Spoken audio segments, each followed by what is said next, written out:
to share my impressions about a book I'm reading currently, Atlas Shrugged by Ayn Rand. I learned about Ayn Rand here when a group of American activists and educators organized an event here in Armenia. It was, I think, one of the main organizations was called Language of Liberty, and I got a certificate. I think I might show it to you in another live, because it's highly probable that I'll do another live on this subject because I'm not quite finished listening to the audiobook of Atlas Shrugged. Um, However, I wanted to share my impressions on the things that I've learned from it and I've experienced listening to it. So I actually wanted to give you a little, maybe some uh, summary about the book. So I'm just gonna see what Google says, and then after that, I'll give you my own feelings and ideas about it. Even though when I'm saying feelings and ideas, it's one of the main subjects, or um, how can I describe it? One of the main pillars, maybe, of the work and of Ayn Rand's life work in general. She's a big advocate of reason, so she would probably recommend me to speak of my reason more and not to go into the feelings. It's not that she's saying that feelings should be, say, repressed. um, However, she's a huge advocate of reason, and she liked Aristotle a lot, and she didn't like Plato because Plato was one of those fathers of um, irrational um philosophy, we could say. So in the book, there is a scene where actually one of the heroes explains himself and he faces an adversary, and then she mentions Plato in that passage, telling that this guy, Hank, was seeing not only um, the adversary himself, but also all the philosophers and all the predecessors of this particular adversary, including Plato. Right, so what have we got on Google? Atlas Shrugged is a 1957 novel by Ayn Rand. Rand's fourth and final novel. It was also her longest, and the one she considered to be her magnum opus. Magnum opus, it's a Latin phrase, a big work, we could say, life's work, a big oeuvre, one could call it, in the realm of fiction writing. She has been giving lectures as well. On YouTube, you can find lots of lectures by Ayn Rand. I find some of them very interesting, even though I have to admit that sometimes it gets monotonous, so I can't force my brain to concentrate on it for long periods of time. However, I find them fascinating and worth investing your time in.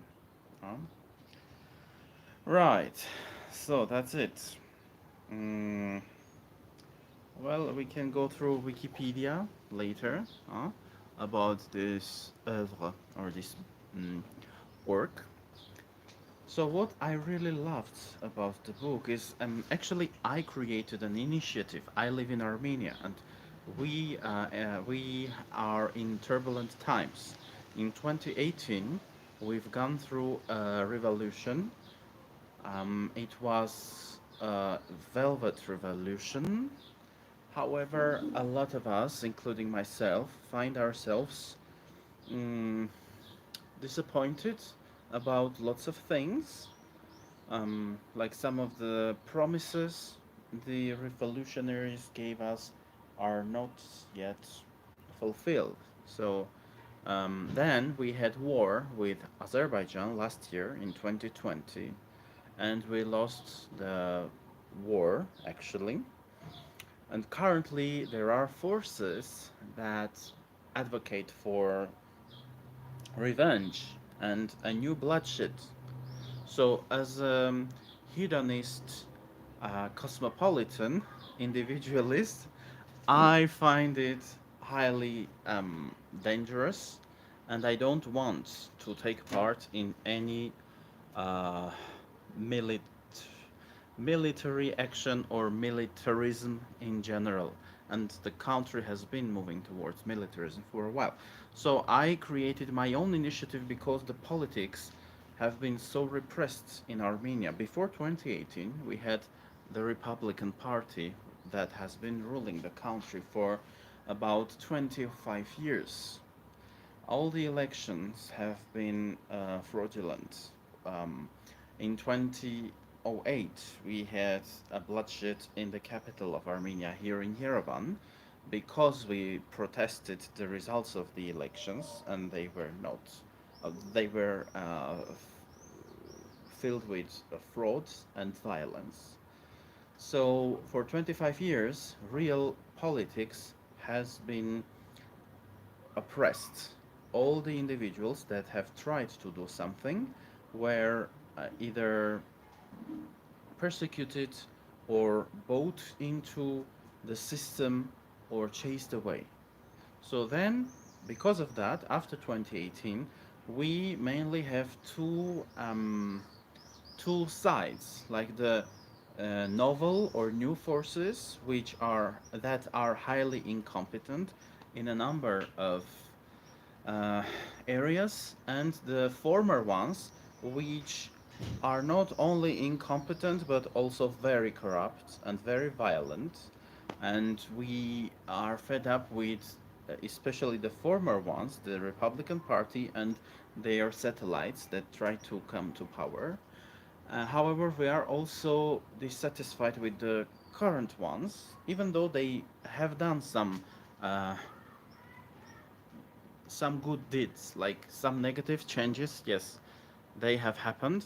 And today they have announced that the salaries of scientists will go higher. Salaries of lots of scientists have not been altered or changed since 2010. For 12 years, those guys have been getting the same salary. And we have similar situation in a number of areas.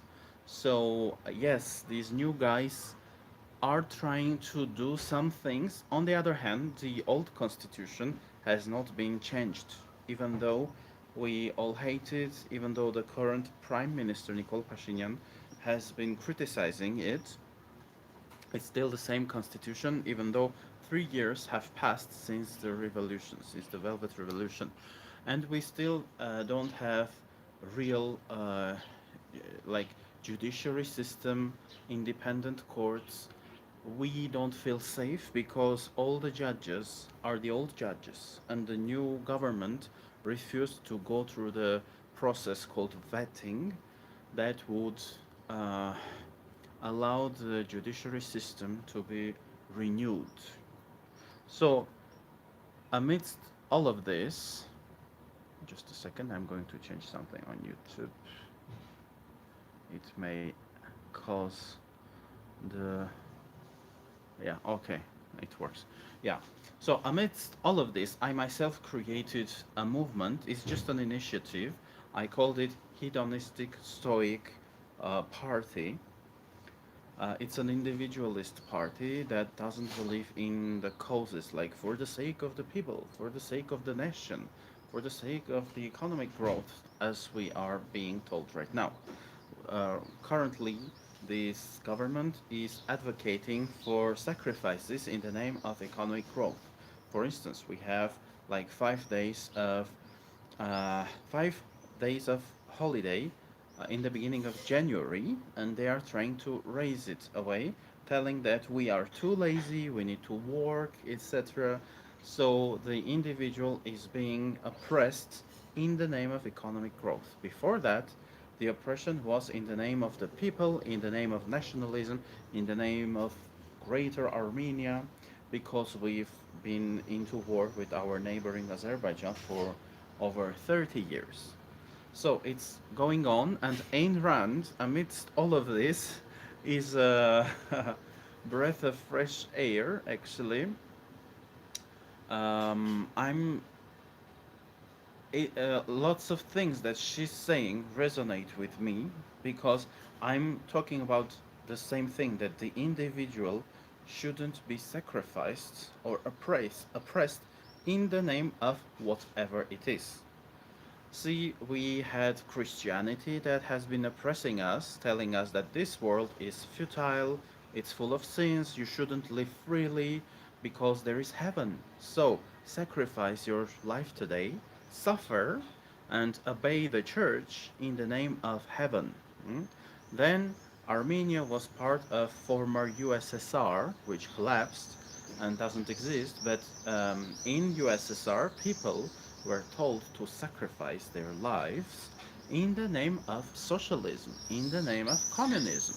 Again, the individual had no weight, had no place. System mattered, the collective mattered, but not the individual. Then we had Armenia in 1990s, after the collapse of the USSR. The greatest motto of Armenia has been long live that Armenia which will be built tomorrow. Mm? Literally, in Armenian, it sounded like Getse ein Հայաստանը, որը վաղն է գալու. So again, it was a call to sacrifice. We were current day for the sake of future and greater Armenia. It was a wave of nationalism and xenophobia which is still pretty much alive. So amidst all of this, Ayn Rand, with her individualism, her beautiful idea of rational self-interest. This is one of the famous phrases of Ayn Rand, rational self-interest. She's been advocating for that. And in the book, I really liked this idea. For instance, one of the chapters, like the heroine. So, spoiler alert, guys. Okay. Uh, I don't know. Well, I won't give too much stuff away, but however, it's a spoiler alert. Okay. So the heroine, she discovers a hidden um, system. Hmm? I don't even want to call it a country because it looked like a community of anarchists, and it was hidden somewhere in the US. Hmm? And she discovered this community, and uh, she started working for the creator of this community. Um, and at one instance, she asked this guy to make a decision for herself. Like she said, I'm not going to take the decision. It was like two men were in love with her, and one guy named Francisco asked her to come and stay with her for 2 weeks. And then this other guy, the creator of this community, was in love with her too. And she said, well, you make the decision. Shall I stay with you and work at your house? Everybody had to work in that community. So the guy said, well, if I'm going to decide, then it's a no. She stays with me, she continues working. Mm? So, and then he turned to her later and said, well, you were testing me for the sin of altruism. Well, it's not, he doesn't call it the sin of altruism, literally. However, he said, well, it was such a funny thing you did to me. So you were hoping that I would give you to this other guy and I would defy my own system. Because in that community, again, it was very different from this modern world, and they were not altruists. They were egocentric guys who um, refused to be sacrificed in the name of the community, of the country, or of the feeble, of the weak. No? So that was an interesting instance, and this narrative is strongly present in several instances. We see that Ayn Rand is glorifying this thing called rational self interest. So she does not advocate for altruism, for self sacrifice, because she's saying you're holding yourself down and it's like a flower that refuses to blossom because other weeds around the flower will be jealous or will feel unhappy because the flower itself is blossoming and they cannot blossom. So it's a comparison that I'm giving myself.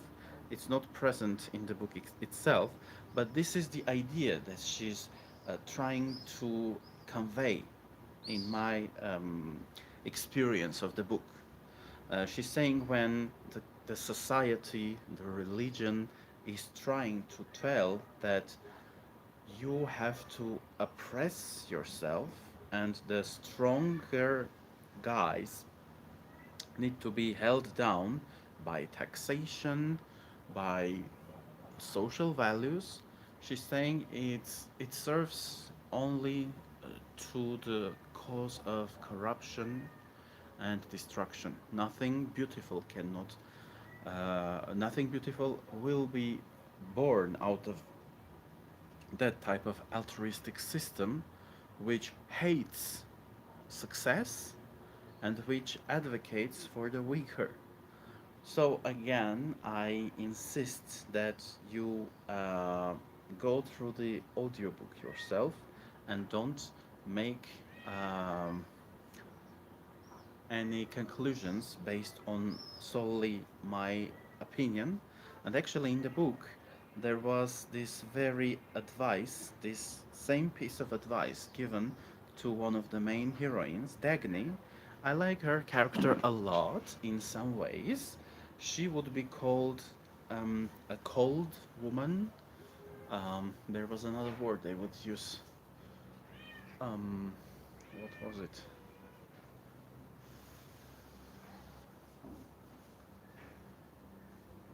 No, I can't recall it at the moment. Well, anyway, a few men are telling Dagny that if she wants to stay in this Atlantis, in this hidden community, which is open only to a few select guys based on their merits, she has to make up her own mind and not listen to them. So it was a good, sound piece of advice, I would say, and this is one of the reasons I like the book as well. Another interesting discovery, actually, Ayn Rand is, uh, well, she's into psychology, I would say, or she's into observation. She's like a scientist who observes human behavior and human nature, and throughout the book, throughout the chapters, I have been witnessing that. Her description of the human face, of the human emotions, are very, very profound. Actually, that was surprising. At first, it was like, well, yeah, okay, she's an author. She's trying to convey as much as she can to her readers, but then it went deeper and deeper and deeper, and my first I noticed that, and then I start admiring actually what she was doing, and it's very, very interesting. And she's describing different people from different angles, like those altruist guys who work in the name of social benefit, in the name of the weak, to help the poor, huh? And then, on the other hand, she's describing the stance, the philosophy, and the feelings of people that we would call egocentric. Sometimes they could be called arrogant, selfish, in the negative sense of the word. But then she's giving us a totally different experience of those two types. And it's very, very interesting actually. So I strongly recommend, if you'd like to understand different types of human behaviors, I'd say, and human value systems, especially altruists who hate the materialism, who are into spiritualism, and guys who are highly materialist, greedy capitalists, as we would call them. You can get a very interesting glimpse into those worlds actually by reading her book or listening to the audiobook. Fortunately, the audiobook is available on YouTube as well. And I thought that I would turn on a little passage for you and we could go through it together just for fun, okay? This one is a love scene between two people that we would describe as altruists, people who hate money, who despise materialism, but and one of them is a lady who is going to be divorced from her husband against her will, and now she who has been hating money, hmm, she is concerned about her future, about the money, etc. So it's a love scene, but I love how Ayn Rand is describing what's happening um, from an esoteric perspective. Esoteric means inside, within. Exoteric, ex, outside. Huh? Exoteric and esoteric, from an esoteric perspective. Right. I think she's experienced some of these things in her life. That's my guess, because these things are pretty profound. Or else maybe she was like a Buddha who has been observing human beings very closely. I can't bring men down to their knees in admiration, but I can bring them down to their knees. Shut up, he screamed in terror, as if she were coming too close to that fog-bound alley which had to remain unseen. She glanced up at his face. You're such a coward, Jim. Why don't you get drunk? He snapped, sticking his unfinished drink at her mouth as if he wanted to strike her. Her fingers half closed limply about the glass, and she drank, spilling the liquor down her chin, her breast, and her gown. Oh, hell, Lillian, you're a mess, he said, and not troubling to reach for his handkerchief, he stretched out his hand to wipe the liquor with the flat of his palm. His fingers slipped under the gown's neckline, closing over her breast, his breath catching in a sudden gulp, like a hiccup. His eyes were drawing closed, but he caught a glimpse of her face leaning back unresistingly, her mouth swollen with revulsion. When he reached for her mouth, her arms embraced him obediently, and her mouth responded, but the response was just a pressure, not a kiss. He raised his head to glance at her face. Her teeth were bared in a smile, but she was staring past him, as if mocking some invisible presence, her smile lifeless, yet loud with malice, like the grin of a fleshless skull. He jerked her closer to stifle the sight and his own shudder. His hands were going through the automatic motions of intimacy, and she complied, but in a manner that made him feel as if the beats of her arteries under his touch were snickering giggles. They were both performing an expected routine, a routine invented by someone and imposed upon them, performing it in mockery, in hatred, in defiling parody on its inventors. You know, the Sorry. sightless, heedless fury. So this would be enough, I think. So these two are spiritualists, we could call them, who hate materialism. They hate everything material, including the human body, including sexuality. So, this is why the choice that Ayn Rand does with her words is very interesting. Um, she talks about uh, an invention talking about sexuality. So, from the perspective of those spiritualist guys, the intimacy between human beings and sexuality is something dirty, something very low, and they just do it because they have to do it, not because they really want to do it. And actually, one of the ladies is married to a man, to a materialist guy, and this other guy who is having this sexual intercourse with this lady hates her husband. So he is taking her not because he really wants the lady, but because he hates his husband, who is an industrialist, who owns some factories, who is a big materialist. So I think that's it for now. The character of Dagny is presented in a very interesting light. She's a businesswoman, and it was rare back then. mm, She's in a railroad industry, and she's going through a lot of hardships.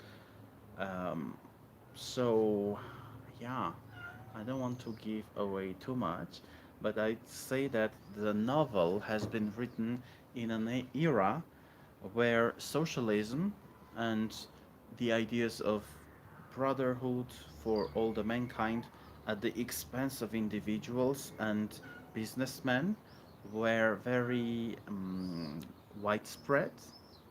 And so she's just giving us this dystopia, well, actually, which is seen as utopia by socialists, communists, and which would be a total disaster if it were to come true, she's saying.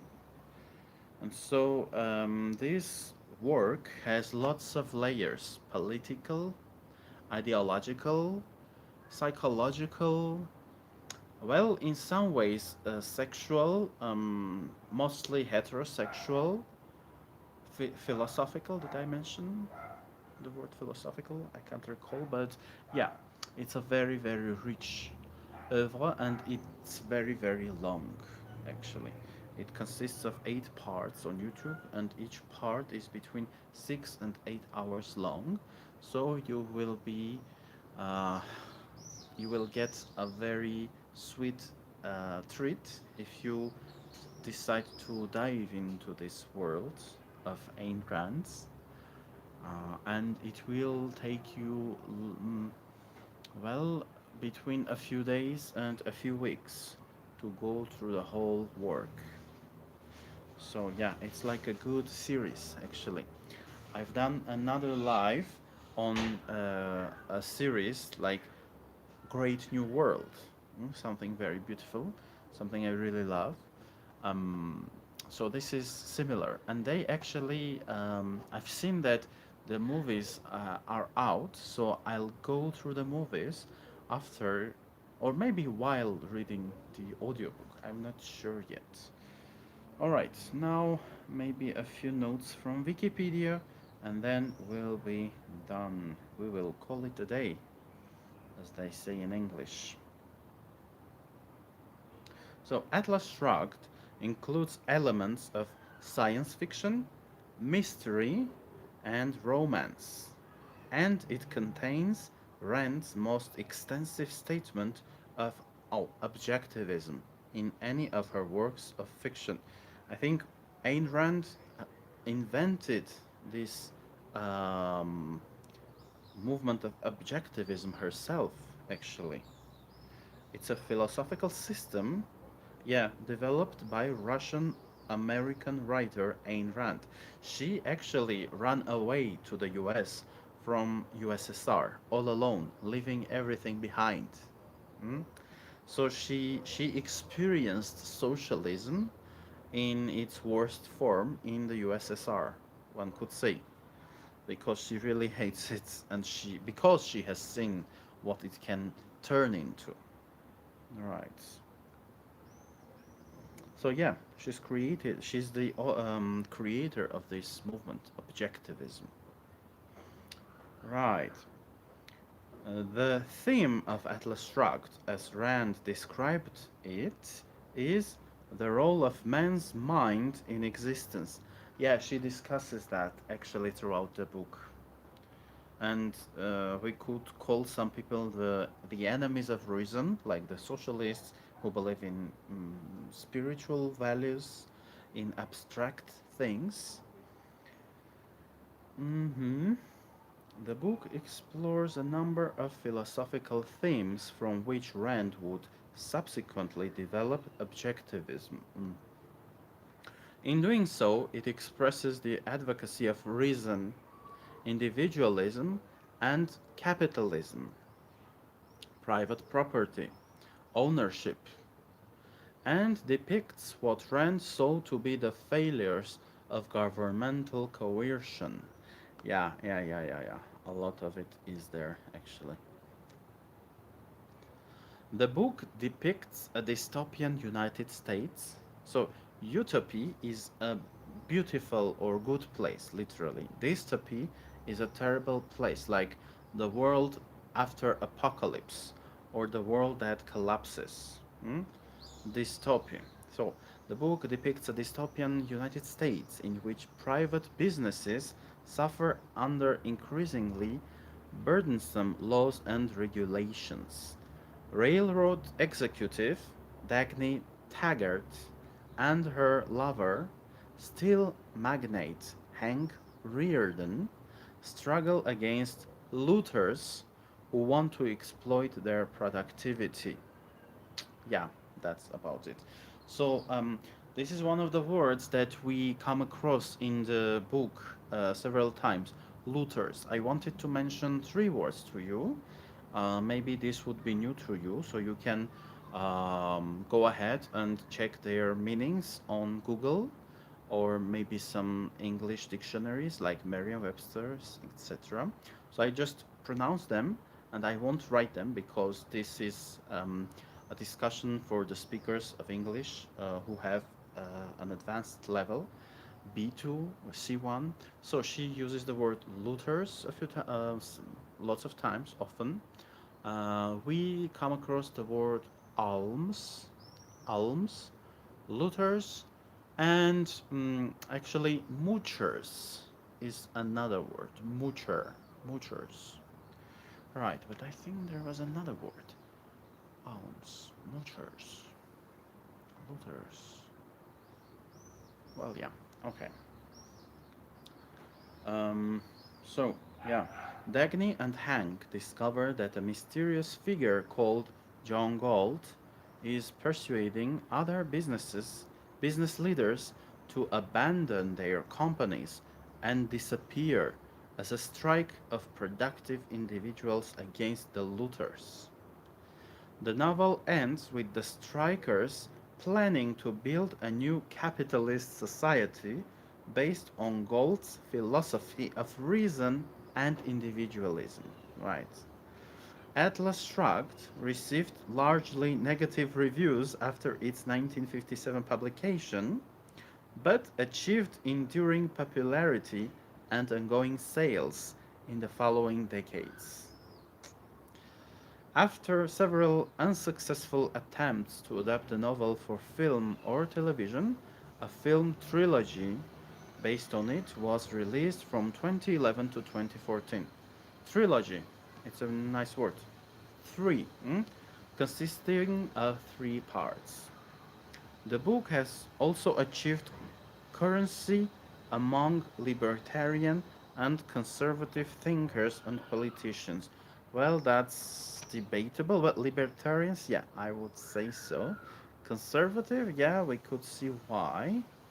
However, the author is, in a way, Uh, in a way, she's against some forms of conservatism, and you can feel that in the book itself, actually.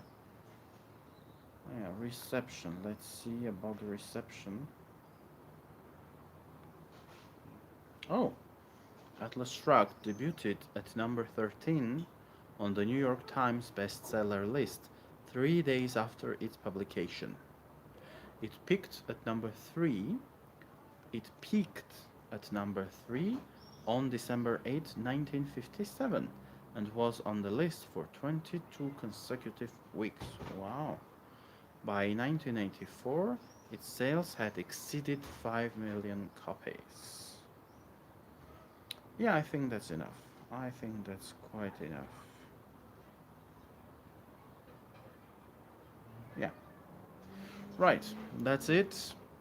If you are new to the world of Ayn Rand, and if you, as myself, maybe, are unhappy about the current political system in your community, maybe it this book could serve as a textbook in some ways, or a source of lots of ideas to ponder upon.